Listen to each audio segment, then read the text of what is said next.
Pakinggan po natin si Representative ML Laila de Lima patungkol sa batas. Tungkol sa batas ng ICC at ng Pilipinas. Maganda yan magkaroon tayo ng sapat na kaalaman. Kasi maraming mga Pilipino kapag maka-Duterte, yan ang lagi nila sinasabi, dumaan muna dapat daw dito sa mga korte dito ang sino mang gustong ipa-aresto. No? Mga DDS yun eh.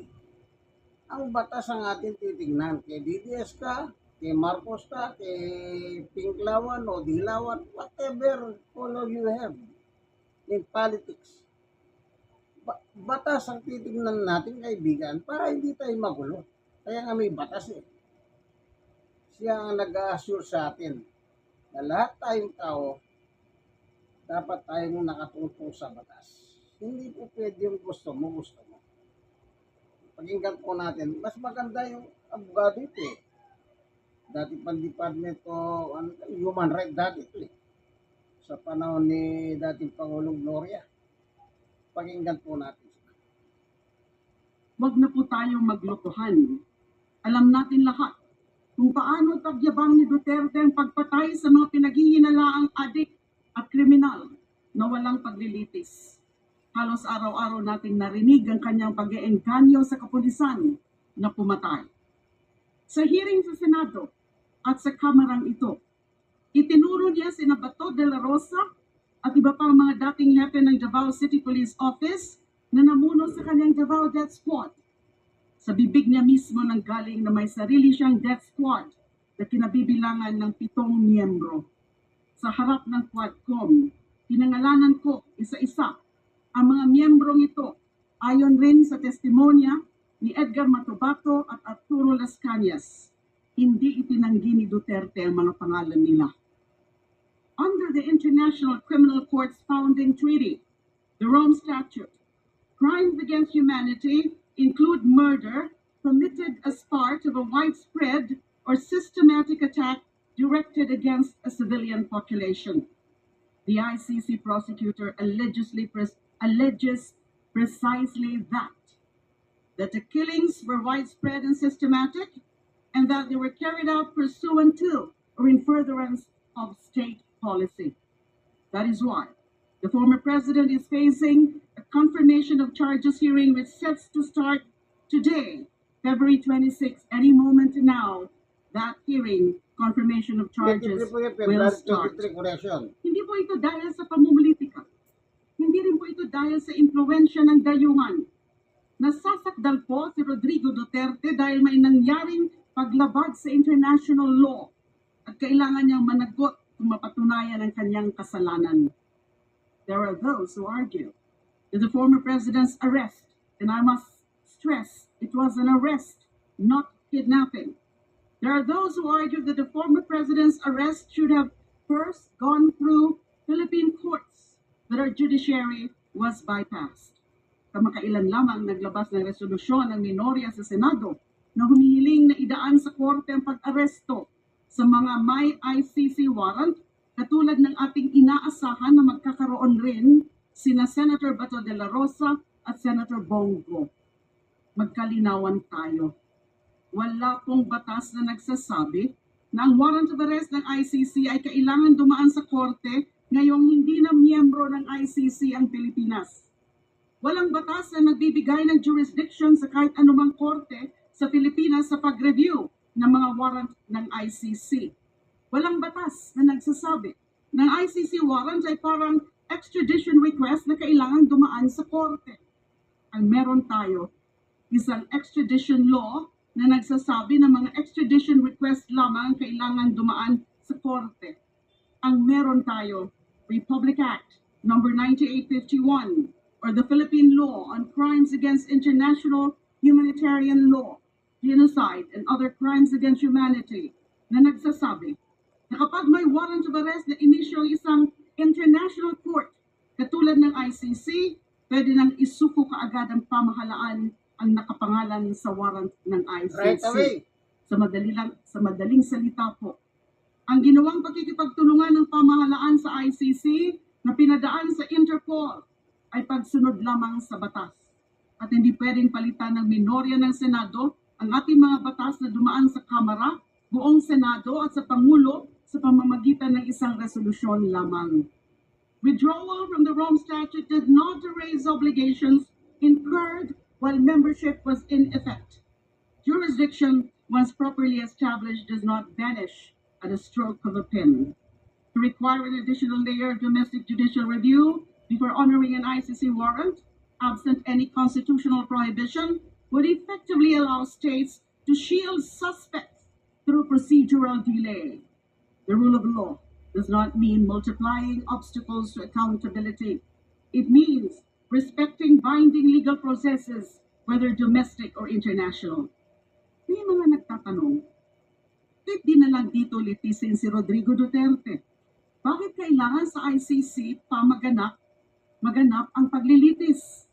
Meron po kasing tinatawag na prinsipyo or principle of complementarity. Ibig sabihin, kapag hindi ginagawa ng isang bansa o hindi kaya ng isang bansa na magsagawa ng tapat at makatotohanang investigasyon at paghahatol sa kapapasok ang ICC. Ngayon magdiretsahan po tayo. Noong panahon ng drug war, may nakita ba tayong kapanipaniwalang investigasyon sa mga matataas na opisyal? Nasampahan ba ng kaso ang mga naglakad ng polisiya? Masigasig ba ang mga institusyon sa pagpapanagot sa mga umabuso sa kapangyarihan? Malinaw po ang sagot sa mga tanong na yan. The few domestic cases that moved forward focused narrowly on specific incidents involving only or often involving low-level officers.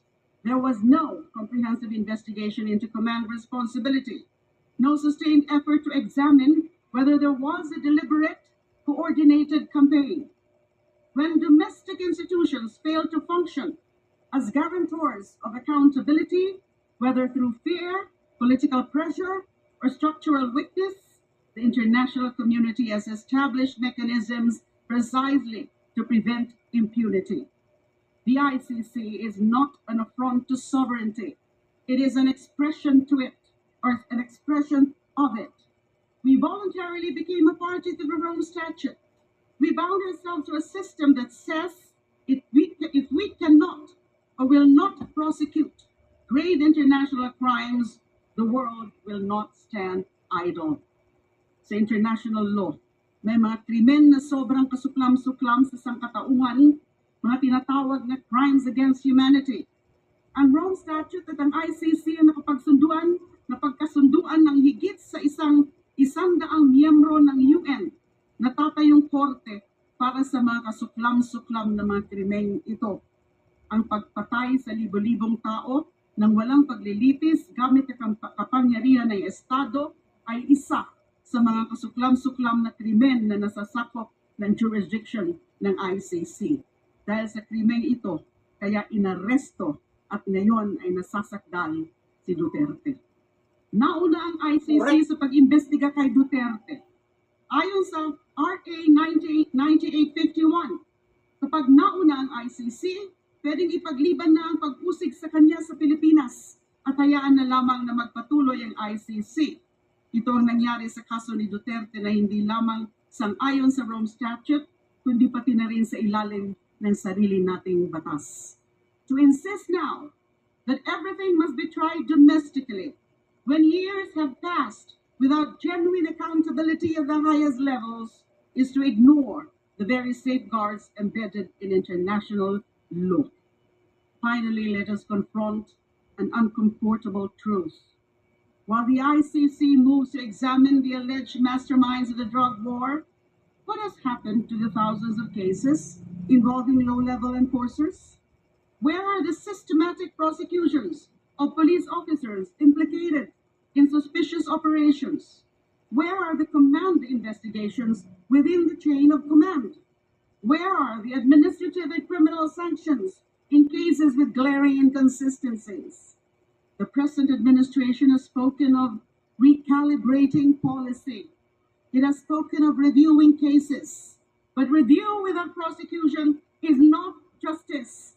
Recalibration without accountability is not reform. If we truly believed that the Philippines is capable of handling these cases domestically, we would see vigorous, transparent prosecutions, not only of those at the top, but also of those who pulled the trigger and those who falsified reports. The tragedy is this. While international prosecutors prepare to argue that crimes against humanity were committed, many families of victims here at home are still waiting for accountability in the killing of their loved ones. As far as we know, there have been only few investigations and prosecutions here, and only 5 convictions involving only low-level perpetrators. Hindi pa nga natin alam ano nang nangyayari sa mga kaunting investigasyon sa mga drug war killings dito sa atin. Justice delayed domestically becomes justice outsourced internationally. Dear colleagues, this is not about personalities. It is about principle. If we believe that no one is above the law, then we must accept that even a former president may stand before an international tribunal. If we believe in sovereignty, we must also believe in the rule of law commitments we freely undertook. If we believe in justice for the poor, we must ensure that their deaths are not reduced to statistics, nor their families silenced by fear. The confirmation of charges hearing at the International Criminal Court, which may be happening at this very moment now, is only a procedural step. It is not yet a conviction. It is not yet a verdict. It is the beginning of a formal process where evidence will be tested and rights will be protected. Let the process unfold. Let evidence be presented. Let the truth, wherever it leads, to be established in the ICC as an international court of law. For too long, the drug war was framed as a battle between order and chaos. But the real divide has always been between impunity and accountability. Today, we must choose. I stand for accountability. I stand for the rule of law. And above all, I stand for the Filipino people, especially the voiceless, the powerless, and the grieving, who deserve nothing less than justice. Thank you very much, Mr. Speaker. Di ba napakaganda? Napapaliwanagan tayo. Yan ang maganda. Hindi man tayo nag-aral. Napapaliwanag nila sa wikang Tagalog yung batas. Ang naunawa ko doon, wala pala tayong karapatan na pakialaman yung arestado, yung ICC arrest.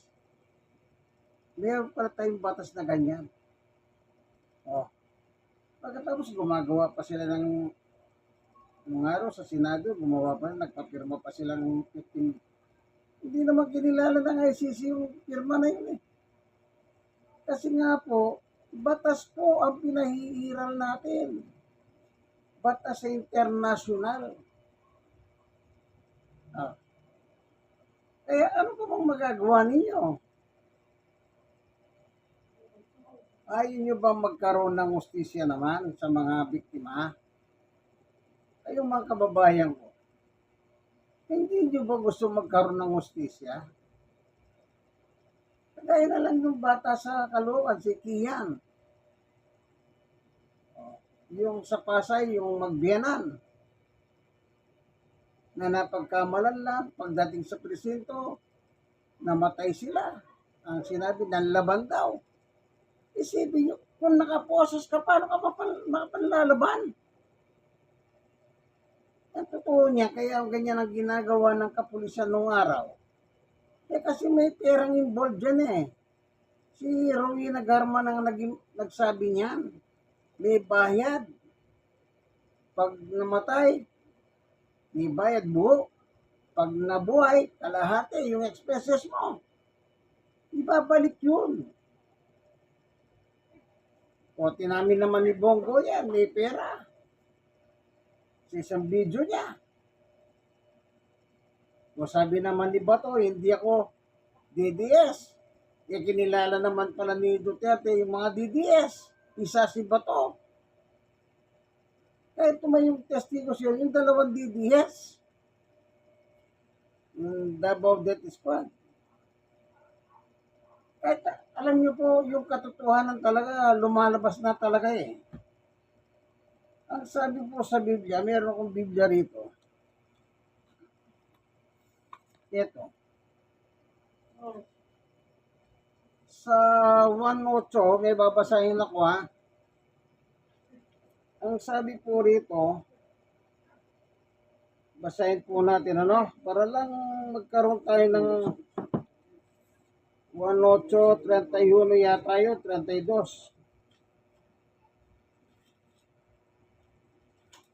Ang sabi po dito,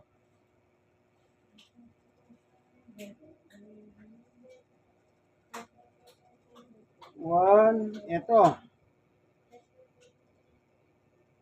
1:8:31. Sinabi nga ni Jesus sa mga Hudyong Yahon na nagsisisampalataya sa Kanya, kung kayo'y magsipaniwala, manatili sa aking salita, kung magkagayoy tunay nga kayong mga halagad ko, 32, at inyong makikilala ang katotohanan, at ang katotohanan ng magpapalaya sa inyo. The truth will prevail, kaibigan. Kaya, eto, ngayon na, mamaya-maya, baka nagtatrial na sila ngayon, ano? Kasi ang oras dun eh, ang oras sa atin pala, alas 5. Ngayon, petsa 23. Ayaw nyo bang magkaroon ng katotohanan, kaibigan? Ano, gusto nyo bang pagtakpan yung katotohanan? Ang ipagtatagip nyo yung kasinungalingan? Ganun po bang gusto nyo palabasin ngayon? Kasi, ewan ko naman, yung mga ibang Pilipino para namang hindi nag-aral. Parang walang utak. Nabagburan lang kayo ng konting burang pera eh. Sinasanla na ninyo kaluluwa nyo kay Satanas. Sa bagay, ano sabi nung Duterte nung araw? Hihintay ko kayo sa impyerno. Huwag kayong matakot kay Satanas sapagkat papalitan ko na si Satanas, sabi niya. Oh.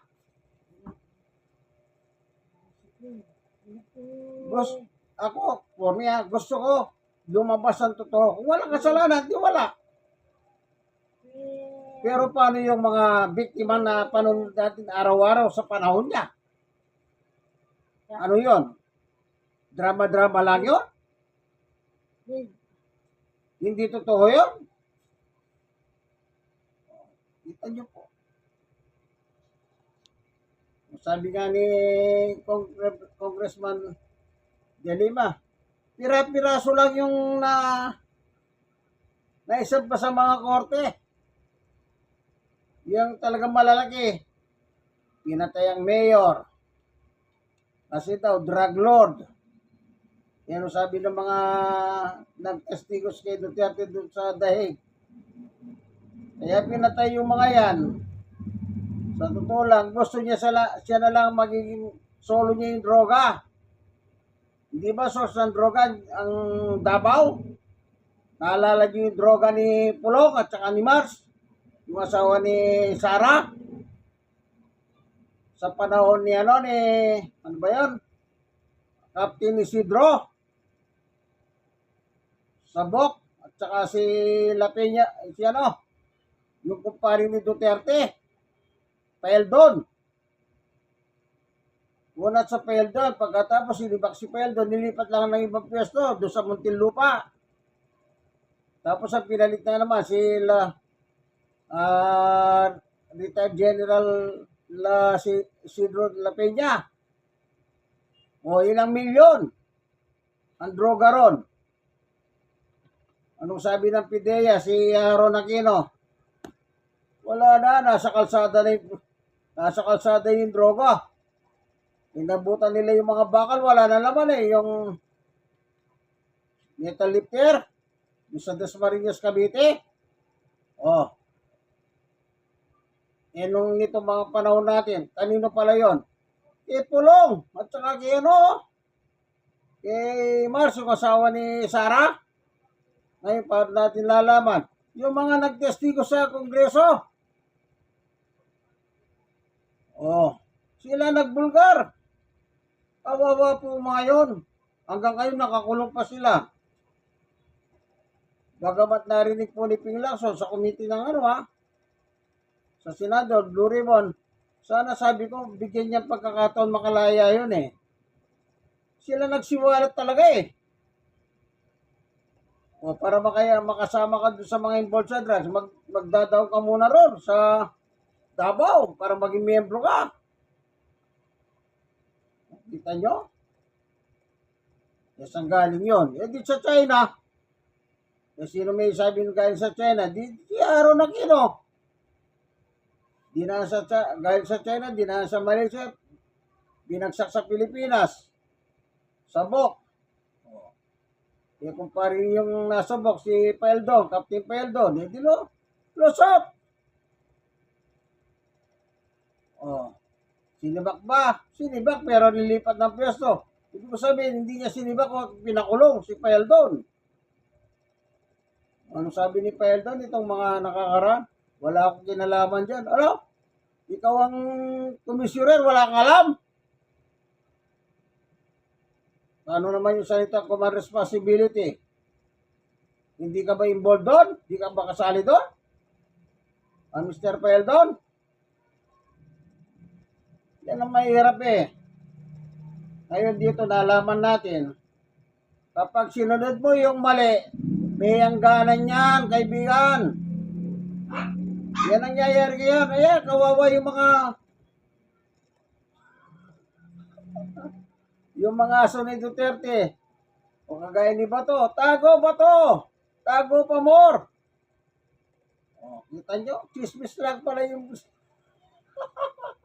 sinabi ni Chief Justice ay Justice Crispin Remulla din nalipat sa ombudsman eh. Itong Bato eh, na magbukas na yung session eh, wala na, hindi na nakita. Asan ang tapang mo, Bato? Tapang-tapang, pero wala naman. So, pare-pareho tayong tinuruan ni Laila de Lima ng batas. Yung batas doon, sa international, ibig ko sabihin. Sa panahon ni Gloria, alam nyo ba si